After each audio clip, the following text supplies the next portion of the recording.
soon. So I'm always a little bit clumsy because I'm getting us onto Facebook and I never believe it when it tells me I've gone live. So I need to check on my phone. So it takes me a couple of minutes, but you'd think I've done it at least 3 times today already. So it should be easy, but here it goes. No problem, don't worry.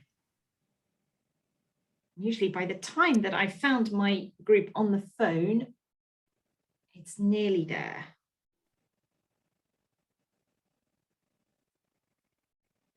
So I think we are there. Yes, we are. We are live. Okay. So good. We are afternoon now. I've lost track of the days and the times. And I'm going to welcome all of our members and those of you who may not yet be members of Family Voice Surrey. And actually, given the way the world works these days, you may actually be reaching us either from another part of England or who knows where.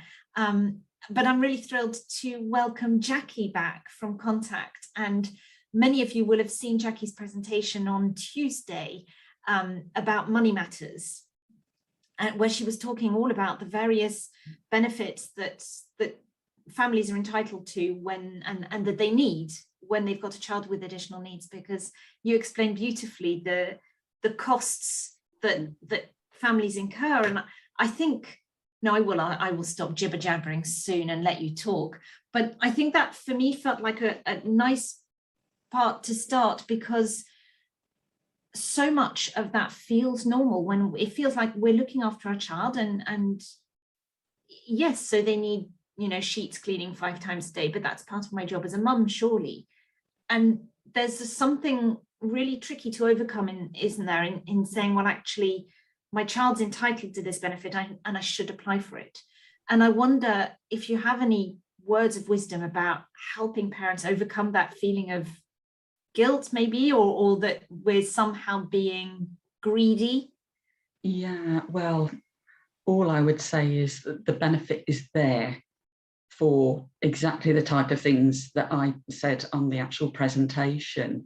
I think it's worth pointing out as well that millions goes unclaimed in all benefits. So there are thousands and thousands of parents that aren't actually applying for disability leave allowance, personal independence payment, and obviously that affects your ability to apply for carers allowance.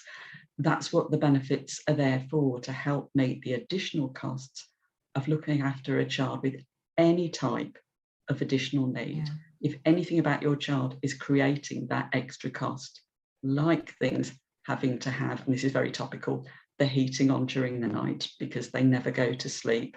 So you're going to have to start to put it on during the night now.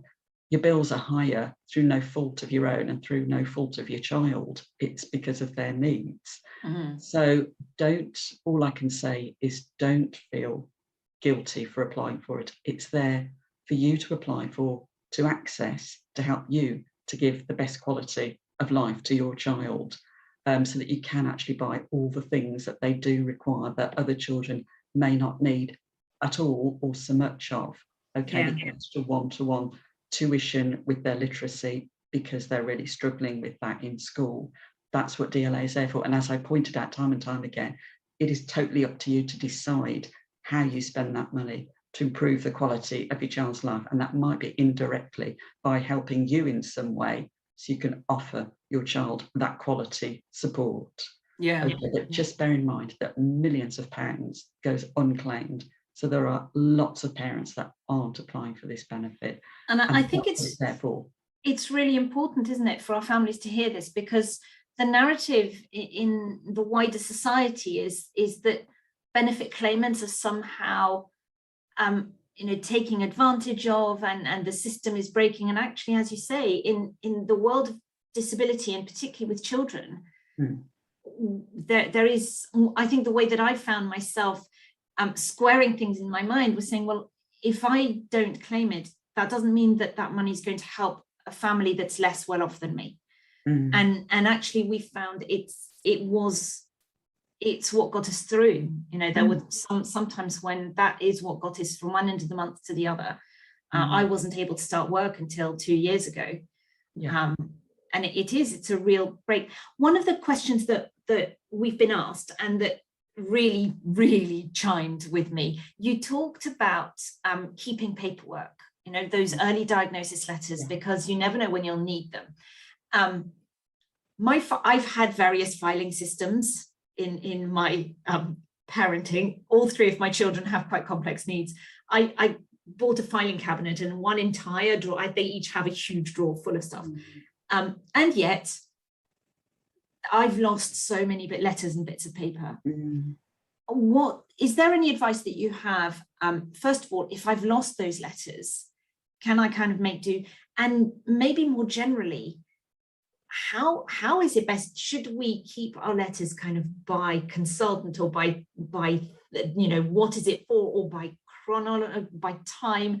How do we manage the maze that is the paperwork? I mean, I'm just speaking entirely from what I've seen other parents do, but I just feel the old-fashioned system, and I'm probably reflecting my age, of the big lever arch file with the sections divided up into education, hospital, therapy, appointments, DWP, social services or social care, however you like to call it. And I just find that that is the best advice I could give you, and try to get it in there straight away and not delay, because it will get pushed to the bottom of the pile, then you'll forget which pile it was in. I mean, because we've got printers and scanners now, if you can take a photo of it and email it to yourself, I don't know how you feel about having information like that on your device or your phone, but that is one way that parents get around it as well. I think particularly during COVID, everybody was forced to rely digitally on getting information across. For example, you know, attaching a document to an email, so that could accompany an email if you were getting help to complete your benefit form remotely. So they need to see that information. They couldn't see it face to face, so they'd have to see it somehow. So if you can scan documents into an email and have everything backed up as well, you know that you've got a digital backup. And I really can't stress that accurately enough. If you think you're really going to lose things, take a photo and just email it to yourself and have something in the subject bar. You know, then you've got one way of tracing that information. Anything medical, you should be able to get copies of. To be honest, I'm not exactly sure what the law says. I mean, with GDPR, there's probably a time limit with everything that things can be held onto. But anything medical, you should be able to get copies of that through the GP. I think I would start with the GP and start trying to find out how you might get hold of those copies of information. There is probably a very clear-cut answer to that. I probably need to look into that, but I can certainly come back to you on that. But there's probably all sorts of regulations on how long things can actually be kept. That would be helpful. I think you're right. You know, it does sound as though with medical records, it's part of your child's medical records, isn't it? But it can be, you know, I think one of the things that's really challenging when you're living this is, well, life is chaotic, isn't it? Anyway, in the day-to-day living. And depending on how each hospital or professional works, they send letters to different parts of the system. And sometimes I've had 2 or 3 copies of the same letter reach me within 10 weeks. And depending on where I am in my life, that registers as 3 completely different letters. And I've found that I'm not the most organized person to start with. I'm not too bad, but I'm not brilliant. But you add in dealing with a kid with medical issues and tubes and meds and everything else, and then another one having a meltdown because autism is part of life, and the paperwork, you know, it goes. And I think it feels really important to say to parents, just because you don't have that letter now doesn't mean that the needs of your child aren't there and that you shouldn't be claiming these things, does it? It's just finding a way to make sure you find that evidence, isn't it? Exactly. I think the only other bit of advice I'd give to people, and this was a parent that gave me this ages ago, and again, I know we've moved on digitally, but she always used to have a notepad she had 2 children with cerebral palsy. She had a notepad by the phone.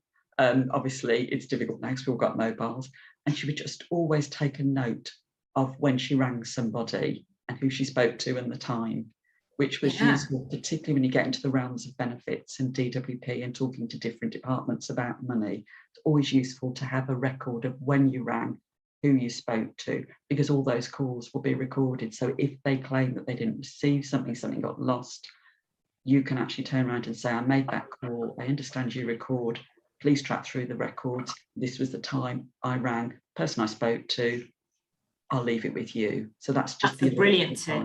And actually, you could almost add making a note of the letters you receive in the same notebook, couldn't you? Yeah, exactly. I know that sounds amazing. 2 and 3 and 4 notebooks, but it's just a record somewhere, because it is so difficult to keep track of who you've spoken to. Wherever you can get email correspondence, do, because you've always got your delivery receipt, your red receipt as evidence. You've got a paper trail of correspondence, particularly with education. Yeah, so, absolutely. Actually, the next questions I've got follows on. I've tried to list them roughly in some kind of order, but please don't hold me to that.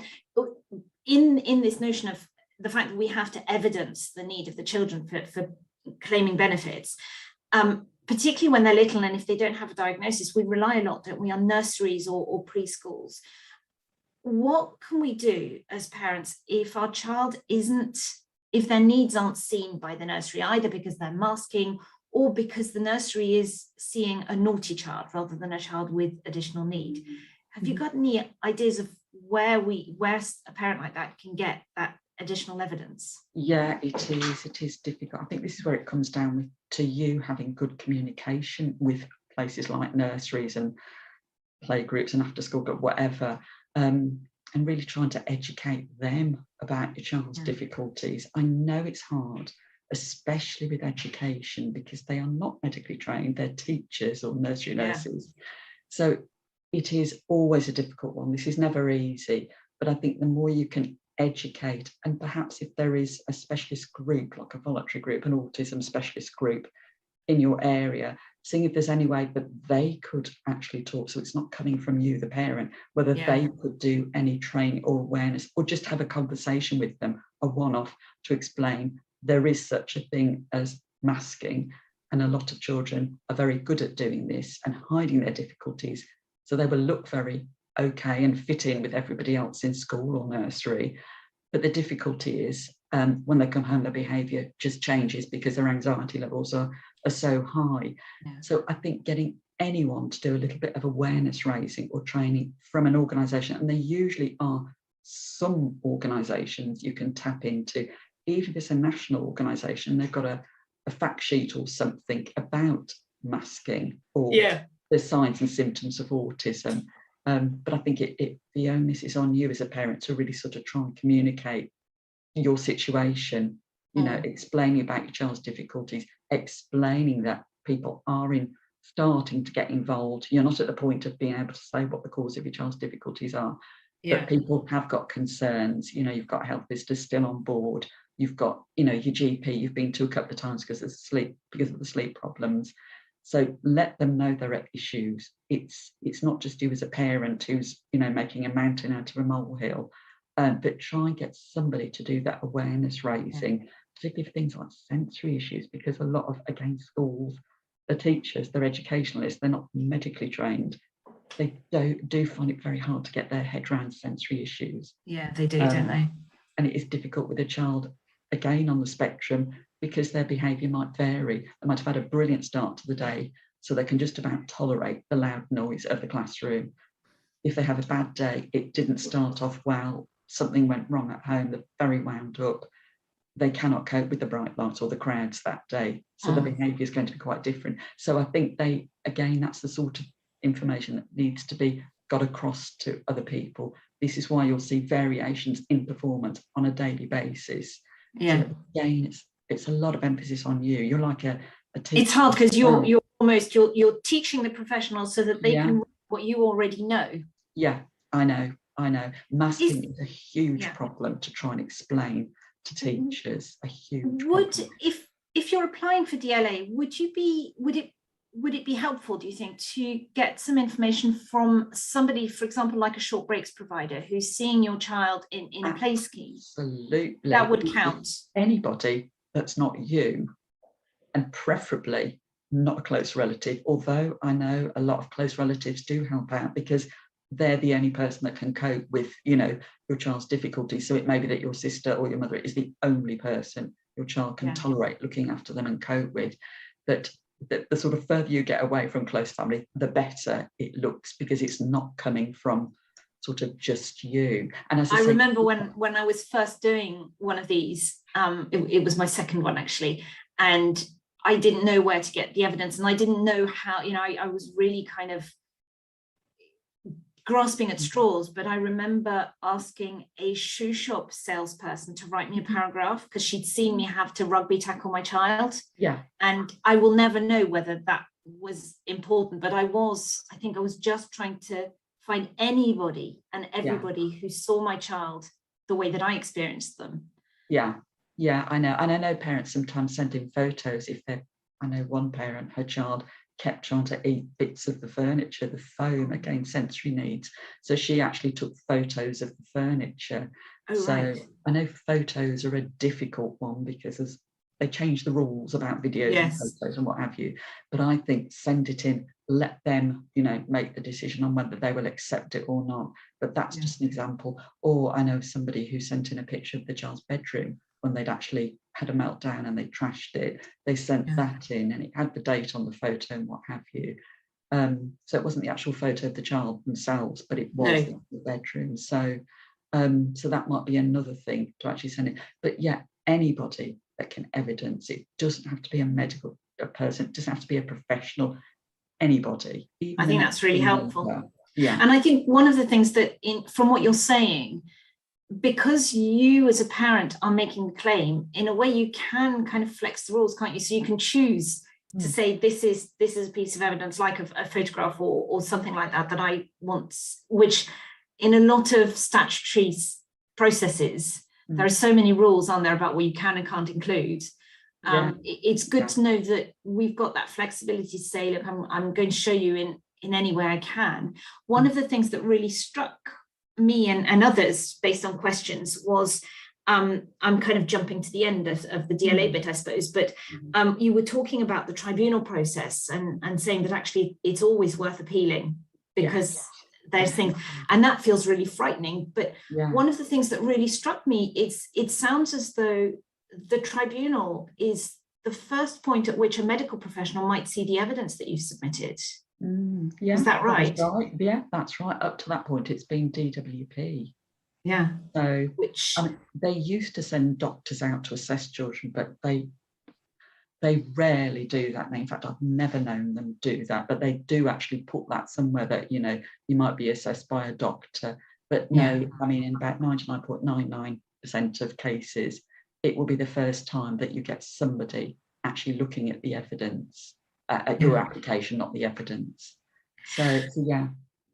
It was really, I found it really, really difficult to hear that in a way, because the notion of appeal is just frightening. And it's so tiring. And you mentioned the waiting time, where it causes anxiety, doesn't it? You can't just ignore it. So just an observation. It's not easy, but all I can stress is go for it. To try and overcome the anxiety, take somebody with you. They can't say very much, and they certainly can't speak on your behalf, but take somebody with you that can actually just hold your hand throughout the whole thing, but just keep on telling yourself, this is something I'm entitled to.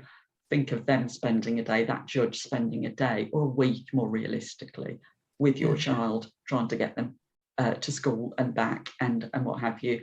Try to think of it like that. How would they feel if they were tasked with doing that for a week? And that should goad you into thinking, no, I really do have to go for this. That kind of brings me into one of the things that a number of parents commented on, is to say that it's really important to claim DLA, because if your child still has difficulties when they get 16, 18 and they need the personal independence payments, it's going to be much harder to claim that if you haven't claimed DLA in the past.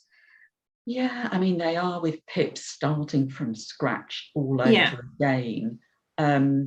I've never actually known them to use that as evidence of refusing PIP. Never. Absolutely. That's good to know. Yeah, exactly, because it's that for that point in time when you're applying for PIP, it's not what it was like 3 or 4 years ago. You can ask when you apply for PIP if you want PIP to see the DLA applications, so you can request that. A lot of parents don't know whether to or not, but I think it probably is a good thing, to be honest with you, because it's more evidence.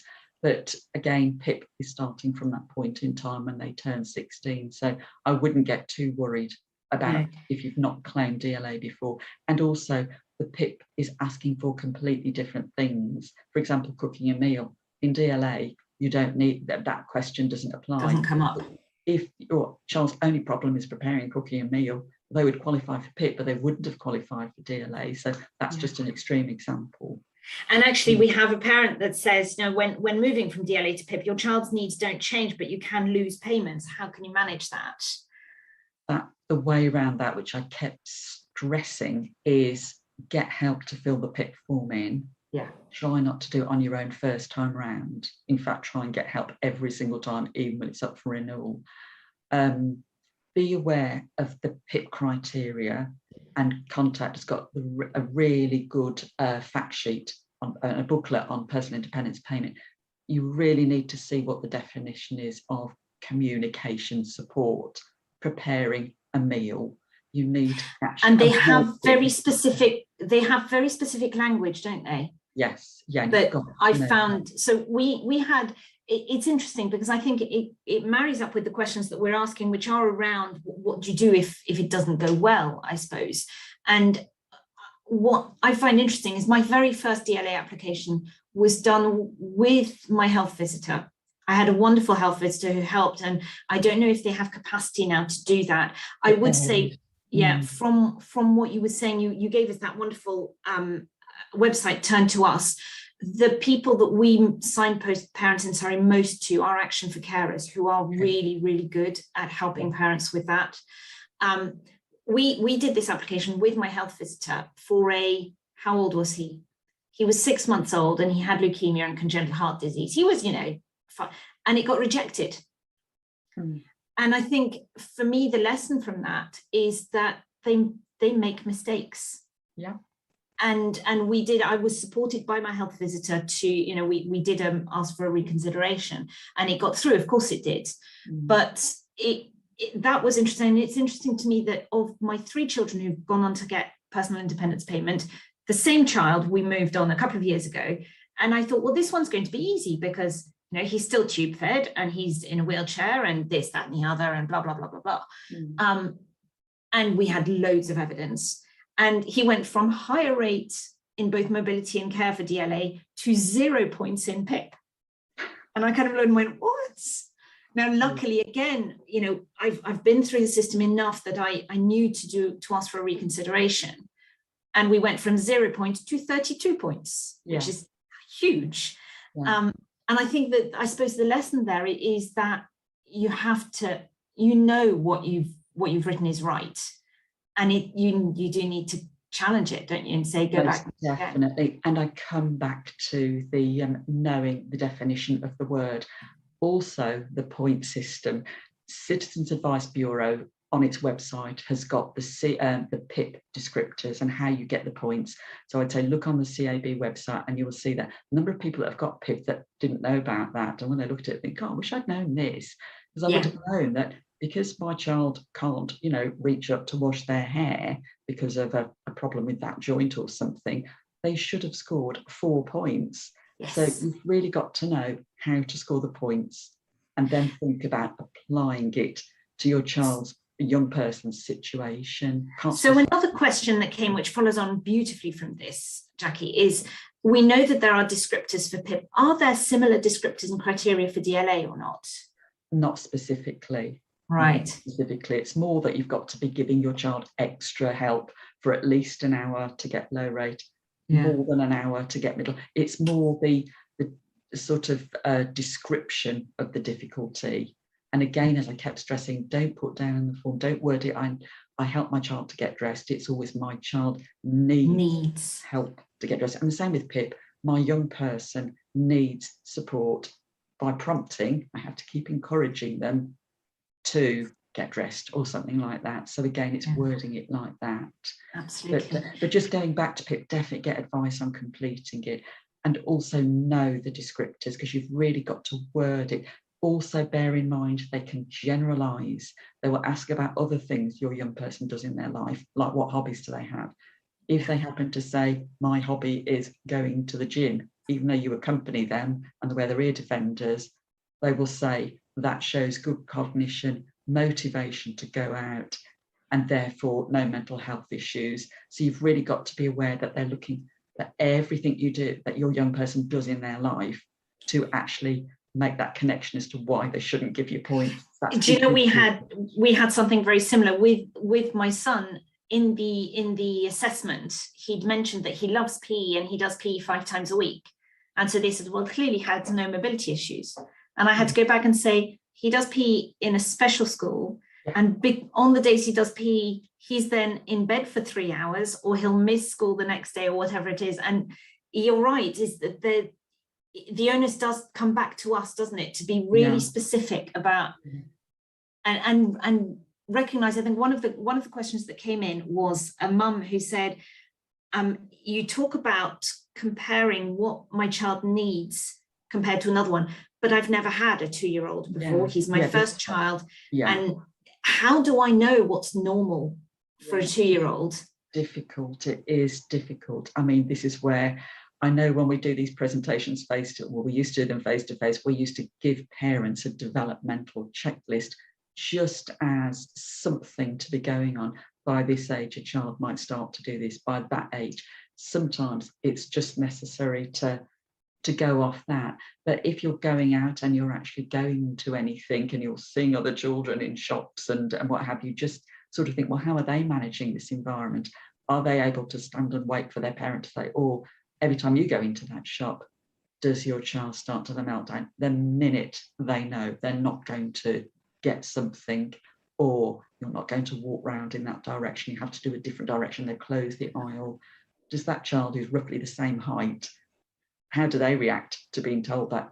How does your child react to do it? So it's just observing sort of what's around you as well. And if your child attends anything, you'll be aware of the ages. And it's awful, and I hate having to tell parents to do it this way, because there's nothing worse than having to compare.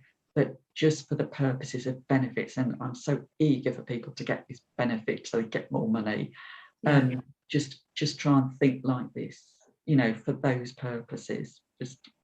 Just try and be observant, but look at those developmental checklists. If you know you really are struggling to know, should my child be rolling over, should my child be able to play at this level, or should they still be just playing on their own? Is that normal for a 4.5-year-old? So that's the best thing I could offer. That sounds really helpful. And I think one of the things that again comes up in comments, you talked about, in all of these forms, there's often quite a limited space to write, isn't there? One parent said, well, can I type it and literally cut up and paste my answers in the form? Absolutely fine, absolutely fine. Wherever you can, try and print the form off and send a paper copy, because you've got the date stamp on it, rather than, you know, if you apply for it, well, unless you're going to get it straight in the minute you apply for it. But absolutely fine to do that. In fact, I would encourage people with any extra pages, just always remember to write your child's name, address and date of birth, or even just name and date of birth. So if those pages get separated when they reach their office, they know that it's to go back into that form. So, but additional sheets of information. I know that some parents like to try and put everything down, and sometimes I think that can count against you. I think they might give up looking through the 8 or 9 pages about each activity.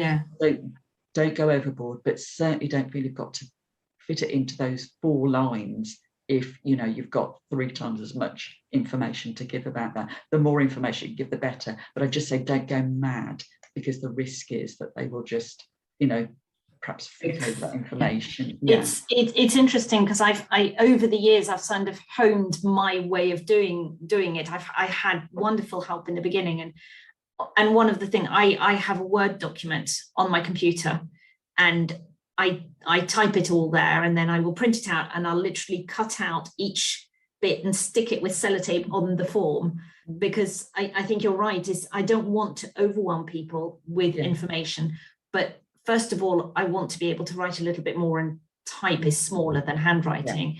Yeah. And the big bit you were mentioning, keeping a copy. If you don't keep a copy, particularly actually I've found with PIP, when the reviews come in, they, rather than redoing the whole thing, they send you a form that says, has anything changed? And I then have to remember, well, how did I phrase? What did I word? What did I say? What did I forget?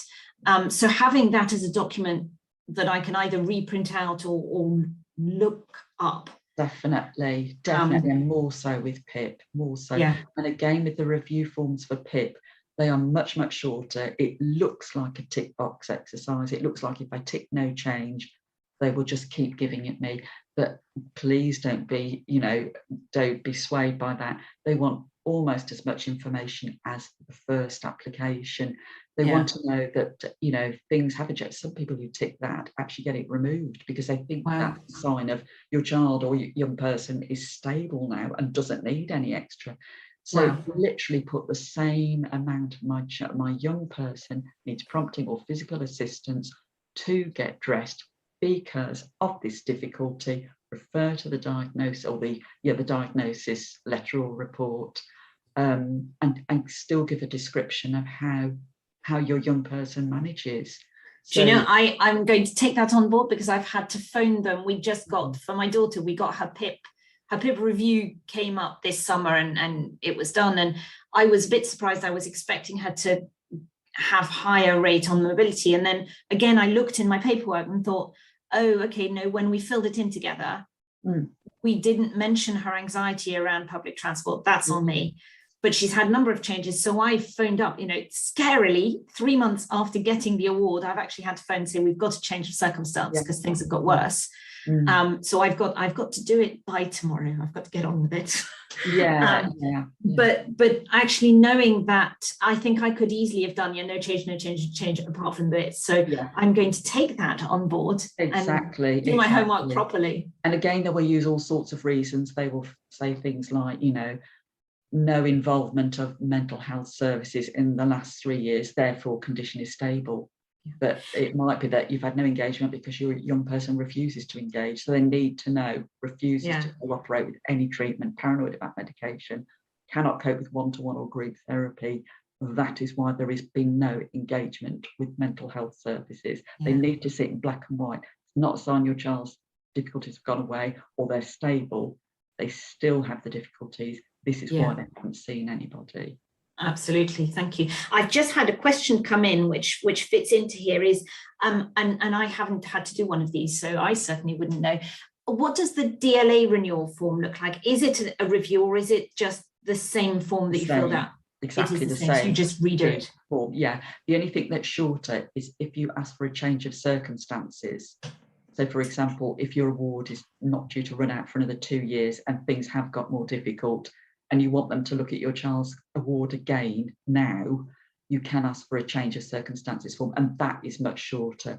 But if it was just a straightforward renewal, then it's the same DLA form starting all over again, which is why, again, it's important to take a copy because you can just literally write the same thing, or if things have changed, improved, or got worse, you can just edit a little bit. It does cut down the workload a lot, doesn't it? And the stress reduces because actually, particularly if you've been successful that time and you're effectively writing the same thing, you can be fairly confident that it's going to have the same outcome, can't you? Exactly. Or at least theoretically. Yes.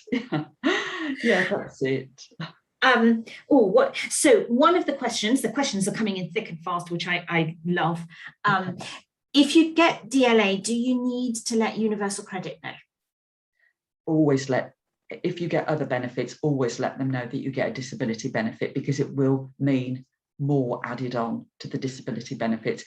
DLA, PIP is never taken as income and attendance allowance. So if you're on another benefit like Universal Credit, if you get DLA, it doesn't mean they're now going to take £20 off me a week because I've got more money coming in. It means you'll get more added on to means tested benefits. And that's the other reason it's really important to get DLA and PIP. And furthermore, if you can get the high rate of DLA, even better, because you get even more money added on to means tested benefits if your child is on the high rate of care. Yeah. So yeah, really important. I was going to ask you about, you gave some really helpful descriptions, I think, of what those various rates, how they were, what the thresholds were. And I was particularly interested in the definition of day and night. How can you define night when you have a child whose needs are such that actually one of the parents will always be awake? Yeah, and I would just put that down. And again, if you're a single parent and you don't ever turn the lights off, again, I would actually state in black and white, after the household has gone to bed, after the last light has been turned off, I still have to remain up with my child past that point, from that point onwards, and have to remain with them for at least an hour, or have to remain with them all the time, or have to pop in to see them, at least 2 or 3 So almost you almost remove yourself from that household equation. I would do, and I would say the household would ordinarily go to bed at 10 o'clock or 11 o'clock, actually state that, and then state you cannot go to bed. And also, if your child will only sleep if they sleep with you, I would actually, really make a point of explaining that the only reason they sleep is because they're with you and physically they can, feel you, or they can see you or hear you. And any attempts to actually stop that have actually failed. Really point that out to them. Attempts to try and get them into their own bed in their own room have failed. And that your child would wake up, throughout the night, or would refuse to go to bed, and would then need lots of supervision or treatment in the way of minimising their anxieties if they had to go and sleep in their own bed. Really make a point of that, because I think that's something a lot of parents, they say, well, he does sleep, but it's because he sleeps with me. So they don't bother putting down anything about the night time. They just put sleep. I always used to find that form very, very difficult, because it asks you what happens, how long for, and how frequently, and there would be times. So we had various sleep things, but the constant for me was that one of my children was tube fed overnight. So you knew that at least once a night the blooming thing was going to beep, and you'd have to go and turn it off and unplug him and all the rest of it. So I could quantify that, but there would be some nights where it was 10 times a night. And or I'd be changing sheets 3 times a night, and then I'd go for a week where everything was pretty stable. And I used to find that quantifying things, I didn't know whether I was coming and going with it. I'd even it out, rather than thinking, well, that was all right that week, so I shouldn't really be claiming this. The next week is going to be problematic again, and it's the unpredictability. And also, how do you feel when you're in bed? Are you feeling, I really should be checking, or I'm really nervous in case they are anxious and they're starting to self-harm under their sheets or something like that. So actually say that you are anxious the whole time at night because of your child's, anxiety levels and their tendency to, become overwhelmed and then maybe self-harm or what have you. So actually put down how you're feeling when you're not actually checking on your child as well. That is, for me, that's one of those nuggets I would never have thought of doing that. That's right, because if you're trying to get, when I mentioned the high rate of mobility, and one of the criteria for that, for a child who can walk, one of the criteria is that your child's got to need almost constant supervision. Well, if your child, you can't be with them all the time, it does say put down how you feel when you're not with your child supervising them. Are you really anxious because you're not comfortable leaving them on their own? So again, at the night time, put that down. Really anxious. But I would actually even it out, and don't feel guilty about, this is a week of okay, because it's the unpredictability of not knowing when they're going to sleep. And that makes you anxious then, because you think, what sort of night are we going to have? So and again, that's where I would perhaps suggest somebody doing a diary and put down what the bad nights are like, do it for a week of difficult nights and put it down. No, that's really helpful. Thank you so much. I have a question that's just come in, which I think you may have answered, but I would hate to assume. This parent asked, can you get paid as a carer if your child doesn't receive any benefit? No, you have to be receiving at least middle rate of care of DLA or any rate of PIP.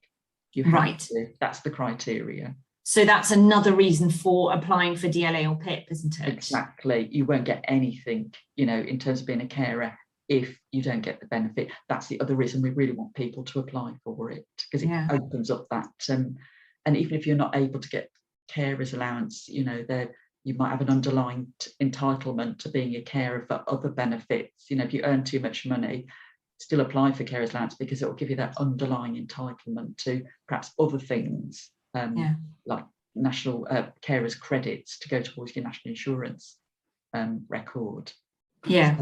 So, yeah. I'm aware that time flies when we're doing this. It goes so fast. You talked also about things like help with council tax, and it seems that it is about, again, making that step to have a conversation with your local council. And do you find? I was going to ask you really if you find in your experience talking to parents, are councils reasonably open to that conversation? It feels like a scary conversation to have. A lot of the time they may not actually be aware of this themselves. If you get through to a customer service advisor or somebody, they probably don't actually know, and they'll probably have to go and look it up. So again, my advice is ask for everything. That is the problem. This is why benefits go unclaimed, because people are too scared or worried or anxious or feel guilty about claiming. So more things go unclaimed because people don't ask about them. So again, let them make the decision and turn you down.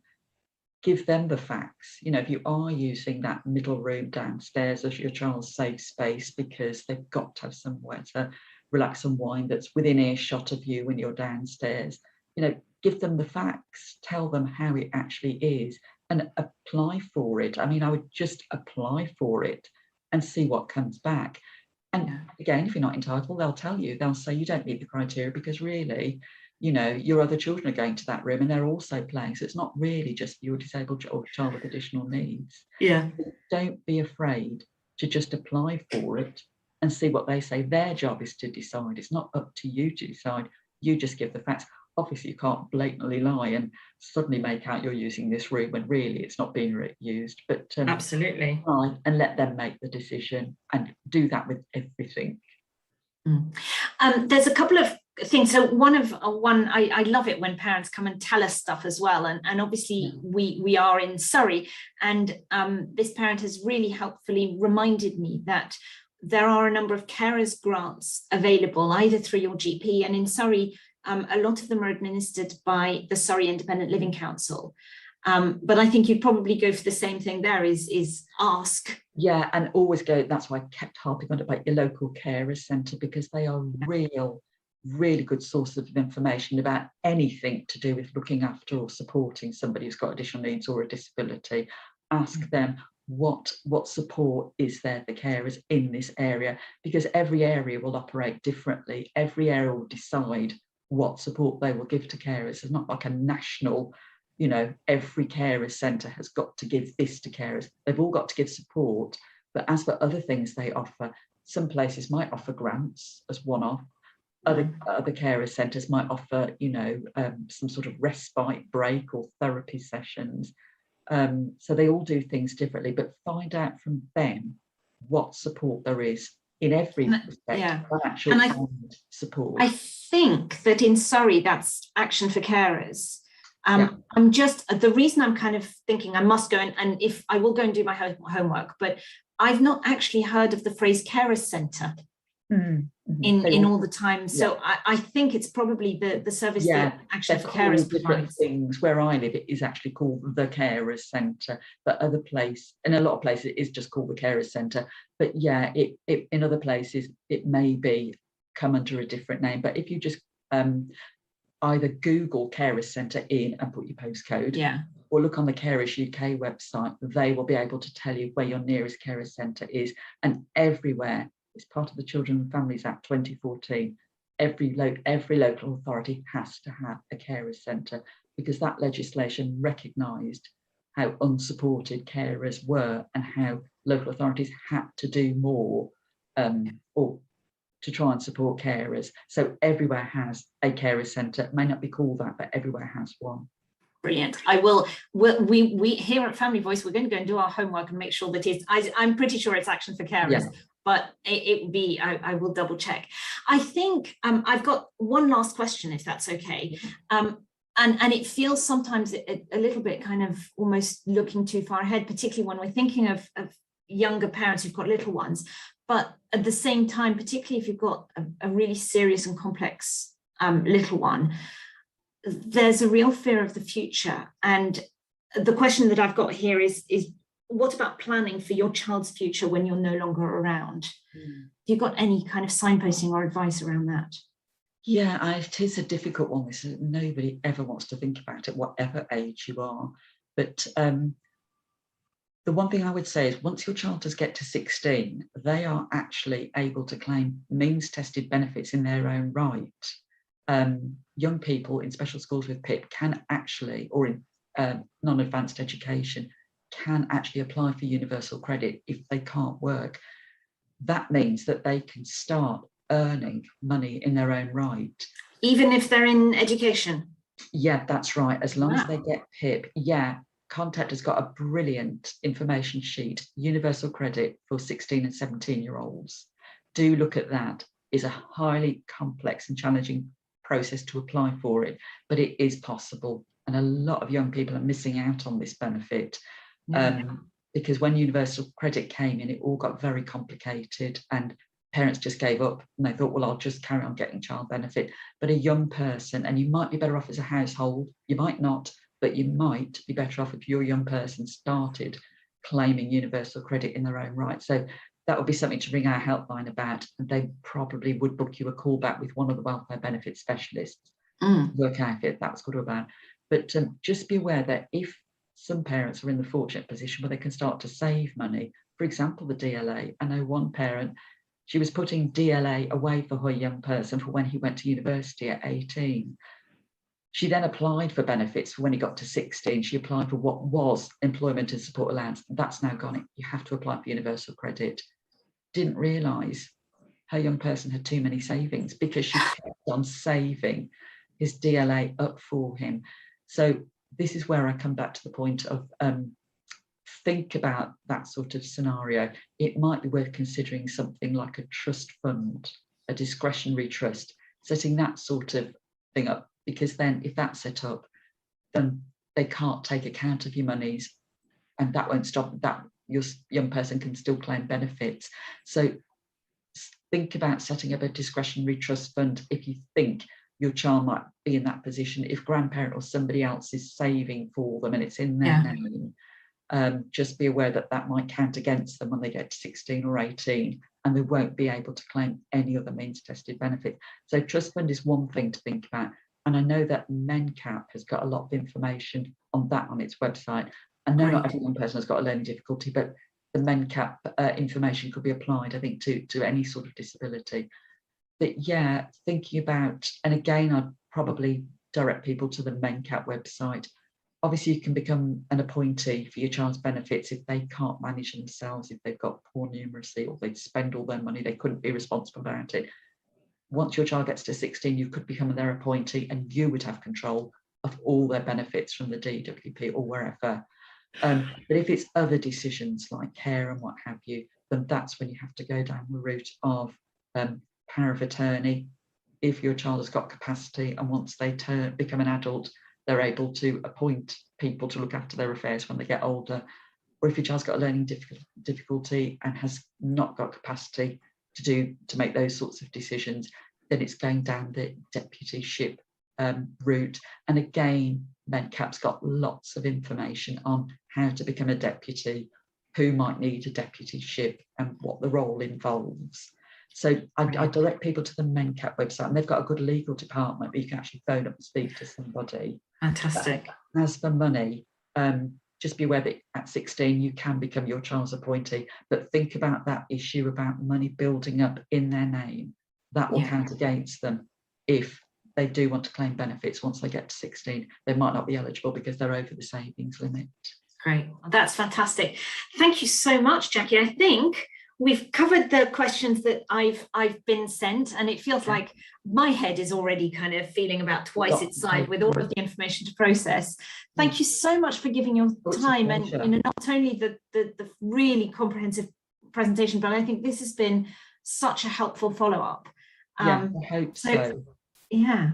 Thank you very much. There's the contact helpline, and if it's a more complex benefit query, ask to be called back by one of the financial welfare benefit specialists. So just know that after this session today, there is someone else you can go to get a bit of extra advice if you need it. That's brilliant, and we'll make sure all of those links are on the comment bit of the video.